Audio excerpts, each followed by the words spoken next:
And welcome back. As promised prior to the break, I told you to have our full set of in-studio guests, and with me in the studio at this time, I have Derek Charles, who is a national specialist with IICA Grenada, and Steve Maximay, a CTA consultant, and they're here to speak about a two-day agro-tourism workshop scheduled for September 17th to 18th in Grenada. Good morning, gentlemen, and welcome to Spice Mornings. Good morning, viewers. To you and your viewers. Thank you. But I want to start first with Mr. Charles, giving us an overview of the agro-tourism workshop. The marriage of these two together to have a workshop, if we just get a... Okay, thank you, Jerry. And it is needed, it is necessary. We have tourism and we have agriculture. Why can't we marry them? Okay. There are constraining factors and we need to fix those factors. Okay, so the workshop is geared towards bringing the different sectors in terms of tourism and agriculture together, merging and bringing the linkages together. Okay, you know, in tourism they separate to agriculture, so you want to link those two so that both tourism and agriculture can benefit. So is this a first workshop of its kind? First workshop of its kind that I know of in Grenada, which is sponsored by the CTA. Okay. So we're going to get further into it, but I'm just going to have Mr. Maximay just give a brief intro, tell us what it is he does and his role as a consultant with CTA within the two-day workshop. Sure. The CTA is the European Union agricultural arm, if you like. So they have a responsibility for ACP countries, African, Caribbean, and Pacific countries. And the CTA is really the Center for Technical Cooperation in Agriculture and Rural Development. So I am the consultant hired by CTA to assist Grenada with the agro-tourism, development of the agro-tourism sector. Now this is not new. I mean, the concept of agro-tourism is not new. I mean, there can be no tourism product without agricultural input, whether it be the food, the landscaping, the aesthetics, that type of thing. But over the years, initially there was a lot of conflict between tourism and agriculture. So you had hoteliers and tourism officials who didn't want fishermen coming up on the beach, you know, when the tourists are there, because there was this concern that, you know, you're going to smell up the beach and that type of thing. Fortunately, given climate change and a lot of other things happening in the environment, there's greater concern now to actually include all the natural environmental protection activities that take place in a destination, so that you're more aware. Tourists now is concerned about food miles. They don't want to travel as far as the food that they're eating, you know. So they're already under constraints, having to increase their carbon footprint by flying to Grenada. They don't want to know that the food that they're eating flew the same distance as well. Right. So now there's a greater emphasis now on local, and that's how you marry two sectors. That's how you marry two sectors. Okay. And this is what the workshop is ostensibly about. And that's one of the things we want to promote, eating local food. As a matter of fact, we know in the past our food system was based on the colonial system, where you bring in inputs and you take out products, what I call the extraction policy. Okay. We have not really developed our agriculture in such a way so our family could produce and benefit from what they produce. And as a result of that, we have to import a lot of food. And the more we import food, the more we have to continue to import, because the local people will never get into that market. All right. So the objective is to ensure we can produce the food, the right food, in terms of the healthiness of it. I'm not saying organic, but in terms of less pesticides and so on. Because we have people coming in to feed and we can't afford to poison them. So we want to ensure we produce the food which is using less chemicals and also of high quality, which is very fresh, so that people can enjoy. Okay, which leads to my question now. Is it the agro-tourism, the workshop, it's geared specifically to local tourists and farmers here? Or you have people coming into Grenada for it? We have people coming in. We have people coming in. This is part of a wider Caribbean CTA initiative. Okay. So that there are 5 countries involved in this initial round. Okay. So that Jamaica, St. Lucia, St. Vincent and the Grenadines, Grenada, and St. Lucia. I have been the consultant hired to do 2 of the countries, St. Vincent and the Grenadines and Grenada. We've already completed St. Vincent and the Grenadines. So what is happening is that we're having this conference, this workshop, And there are a number of invited guests, including people from the IICA Secretariat, the IICA's Barbados office. We are the regional. We have an agro-tourism hemispheric specialist who's coming in, Mrs. Harvey. Okay. We have presentations from the postdoc out of the US. That's right. It's a real high power team, and both ministers are expected to be there, both agriculture and tourism, as occurred in St. Vincent, where both ministers turned up to show the seriousness of the Grenada Tourism Authority, Grenada Hotel and Tourism Association. Yeah, because I was wondering if you would have like farmers there as well. Oh yes, there will be farmers. At least one of the farmers will be doing a presentation. Yeah, we will have farmers. Dunstan will be, sorry, Senator Honorable Dunstan Campbell. Dunstan will be there as well. Yeah, Mr. George Vincent will be there as a farmer as well. So partly familiarity, but I mean, Dunstan and I go back a lot. So it would take the form of interactive sessions. Yes, and work groups and so on. Yeah, definitely, because the ultimate aim is to fashion a project out of it. This is where I come in. This is where my job is. So that I'm going to be assessing what the stakeholders come up with, because they have representation from the tourism sector, from agriculture, from farming, from fisheries. Let's not forget fisheries.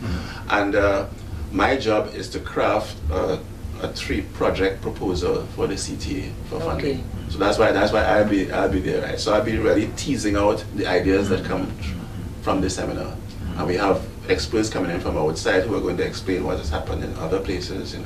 I'm going to be using my little experience in Guyana and around the Caribbean to talk about the agro-tourism linkages, because it's not a new topic, but it's a new life has been breathed into it. And how soon after the completion of the workshop you're going to see a difference on the ground? Not necessarily a difference on the ground, but I heard you mention about a project for you to write the projects so that we can see some of the outcomes. How soon will that happen? Well, my stipulations will be within the first couple of weeks in October for me to get started. Okay. I'll probably be due by end of November, and then given the machinations with transferring large sums of money, it's going to take a while. But I would suspect the rollout would be like early January, where you can actually see a difference on the ground in terms of what farmers get, what hoteliers get, what tour operators get, because part of what we're looking at is the full range of activities that constitute agro-tourism.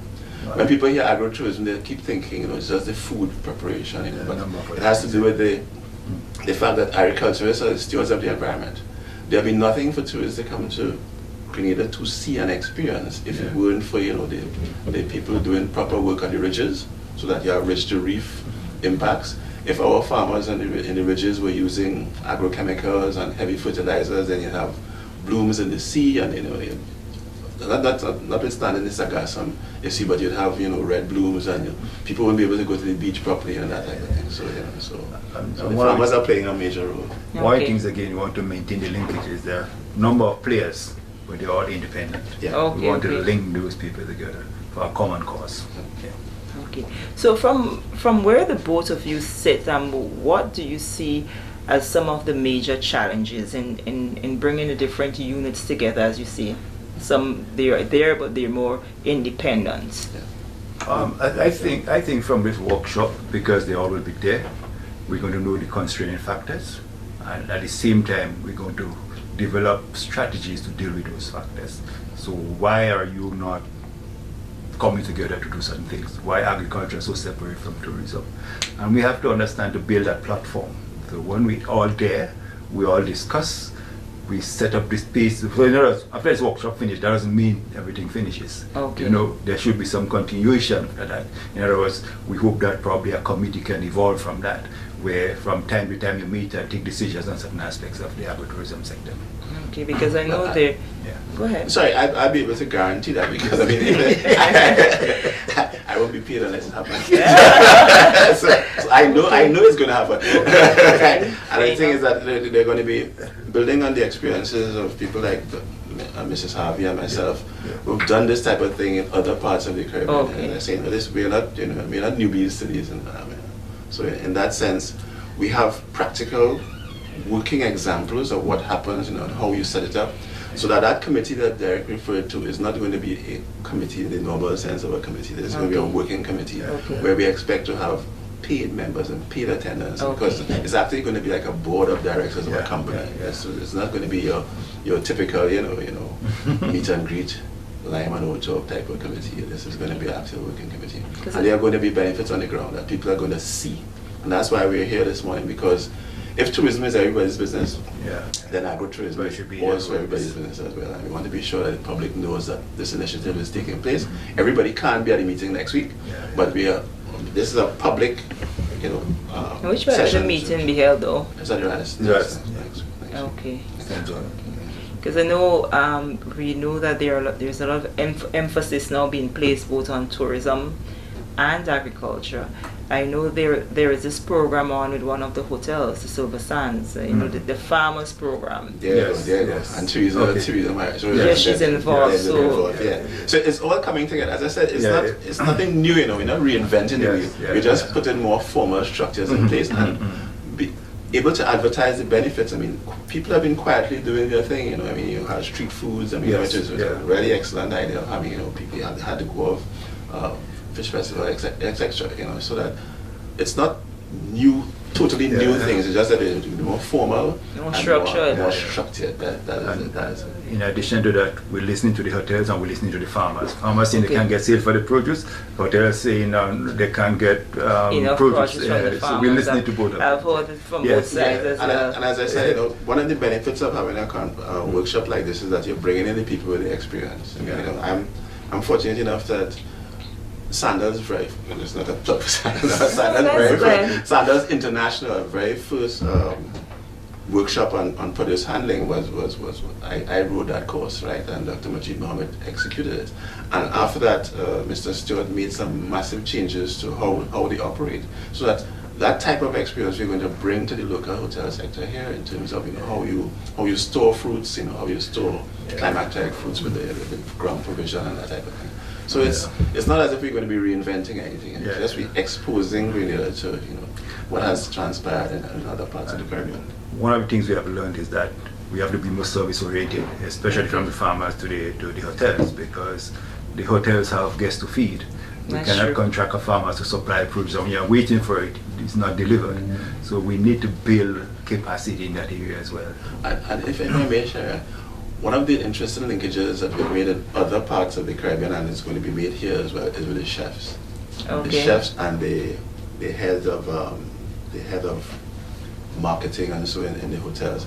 Because one of the things we learned in Jamaica, several years ago, is that when a chef does a menu, major hotel, and so that's menus probably for 3, 4, 5 months.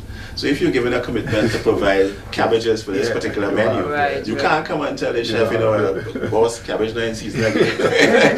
You have to make sure you rotate the crops. You have to make sure that he or she is making a commitment to the guest that this is going to be on the menu for the next 3 months. So if you have cabbage this week and you don't have cabbage next week, then poses a problem. And that is where the dilemma comes in, and people say that you need to import because you can't produce the right quality and the right quantities. But with enough coordination, it has been shown to work. And as I say, I've been lucky enough to work in other parts of the Caribbean and Cayman and so where you actually have a schedule of production and the thing works properly.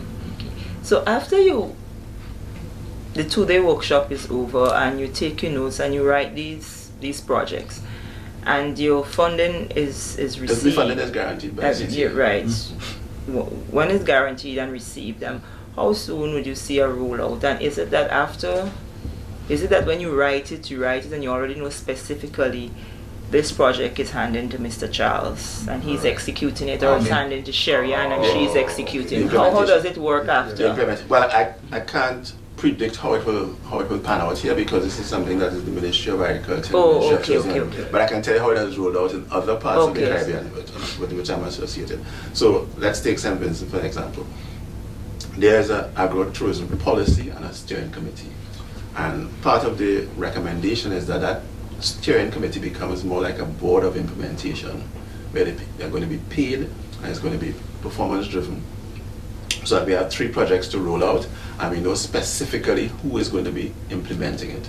In other words, whose head is going to roll if it isn't done properly. As I said, I can't predict what is going to happen in Grenada. That is up to the Ministry of Agriculture, the Ministry of Tourism, and IICA, and the OECS Secretariat as well, because the OECS is heavily involved there. Their economic advisor, George R.C. is going to be here and making presentations as well. So it is not as if Grenada has to swim on its own. There's enough support structures in place and enough history, which is always good, because hindsight is 2020 vision.